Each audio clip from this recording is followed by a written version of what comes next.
નમસ્કાર મિત્રો, આજે જ્યારે આપણે ખુલ્લી હવામાં શ્વાસ લઈએ છીએ ત્યારે તે વીર શહીદ ફૌજીના છેલ્લા શ્વાસનું ઋણ છે. તે માત્ર એક વ્યક્તિ નહોતો, તે એક દીકરો, એક ભાઈ, એક પતિ, એક પિતા અને સૌથી ઉપર આ દેશનું ગૌરવ હતો.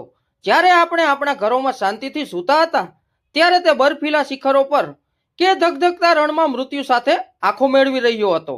તેનું જવું માત્ર એક પરિવારની ખોટ નથી, તે સમગ્ર રાષ્ટ્રના હૃદયમાં એક એવો ઊંડો ઘા છે જે ક્યારેય ભરાઈ શકે તેમ નથી.